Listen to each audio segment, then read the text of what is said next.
long and hard journey.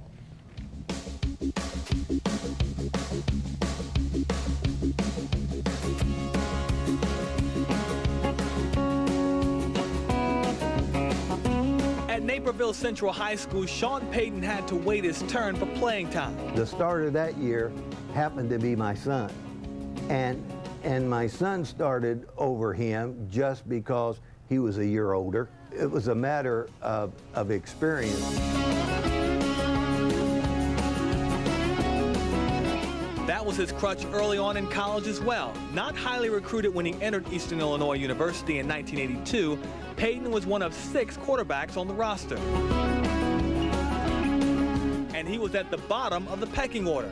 They had an All-American, Jeff Christensen, that was going to be a senior and was tremendous. But other than that, frankly, the cupboard was pretty bare. So they brought in no less than 4 freshman quarterbacks that year. What was neat about it, I think, was that we absolutely, you daydreamed together, and the friendship formed as we were both literally, I think, number 5 and number 6 on the depth chart. But it's a friendship that would be tested on the field. Both players redshirted their freshman year.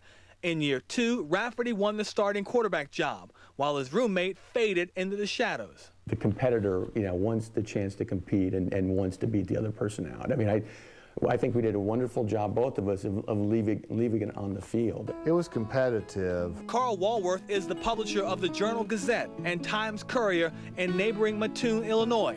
He covered Payton during his collegiate years. Rafferty was the favorite to be the quarterback, and the coaches saw things they liked in Sean, that they gave him the opportunity, which once he got the opportunity, then he took advantage of it. Never would have told you this at the time because it's too personal, it's too much of your ego's wrapped up into it, but he was the better quarterback. That meant it was Al Mody's decision to make, and the head coach would make it in the following spring. It was very competitive. They were roommates, actually, and Sean was nice about that, and I remember he was a gentleman when he didn't win the starting position, but he was very clear that that was his goal and that he was going to work to get that opportunity. Back then, the biggest knock on Payton was that he wasn't that big at all, about 6 feet, 175 pounds. But what he lacked in physical appearance, he made up with ability. Early on, you see some qualities that you like, the confidence, the kind of outgoing personality, the ability to step up in tough situations, but you don't know how that's going to translate onto the field. What he could do is throw that ball and great decision making. And one other strength I think he had that just served him well, and probably to this day serves him well, he's a bit of a gunslinger in terms of he might throw an interception, might throw 2, might throw 3. He didn't back down. Well, it's been a great day. Let's see what takes place now as the Panthers have about 10 seconds left on the clock, trailing in the ball game by 4 from around the 40. Let's see. Payton drops back. Sean looks left, looks right. Here's the long throw, and he beat him, Roy Banks, and it's a touchdown for the Eastern Panthers. I met him doing play-by-play. You meet the players and talk with them. Sean then and all during his career, regardless of how successful he was a confident individual. He allowed his actions, I think, to show you what kind of a person he was. But it's what he turned out to be that was special. When Payton took over the starting job from Rafferty, he was determined not to give it up. Payton rewrote the record books here at EIU. When he graduated in 1986, he departed as the school's all-time passing leader.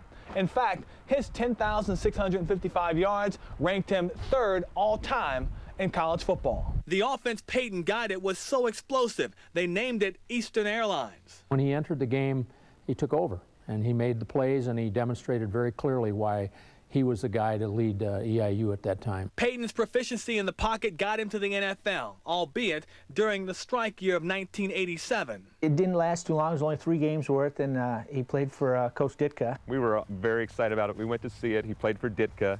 Ditka didn't like him. Ditka, Mike Hohensee was the starter. Sean was the backup. And Hohensee got hurt or something, and Sean got put in, and he didn't do well. He threw a key interception at the end of that game. And would you believe it, that key interception came against the Saints?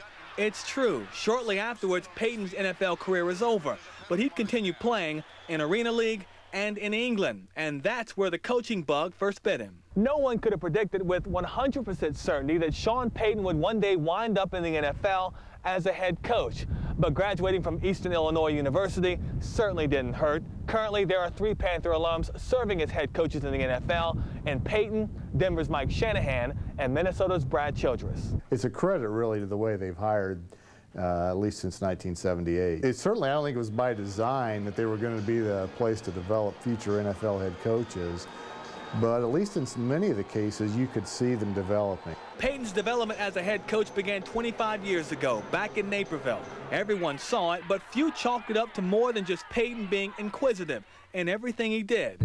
If he could rewrite his own story, the only thing he'd like to change would be his mom and dad enjoying the success alongside him. Both passed away during Sean's long climb to a head coaching opportunity. His mom was his biggest fan, no question about it. She didn't know a whole lot of about football, however. It was kind of interesting when we were kids. She didn't even know where the quarterback lined up. So it was kind of interesting to see her watch a game, because she was, where's Sean? Where's Sean? Well, he's the one getting the ball every time. In terms of being there for him, it was, you know, it was everything to her. Sean and I just talked about this about a month ago. I called him, we were telling him how proud we were and happy for him, and I said, I believe your parents are looking down from heaven and they have seen your accomplishments. And he said to me, yeah, it's kind of nice, it's all kind of come full circle now. So I think he's sad, but I think he knows that they can see him. They're watching over him, and Payton has made sure to keep those closest to him with him as he begins his new journey as an NFL head coach. It's just huge. That's kind of, yeah. It's huge. It's kind of surreal. I mean, you kind of go, you know, that's Sean. I mean, really, so I hate to be that. I mean, not to put anything against him, but, you know, coaching an NFL team is... It's huge. When we saw him do that little jump, that first touchdown. Oh, the fist pump in the air. Yeah, that huge... That's Sean.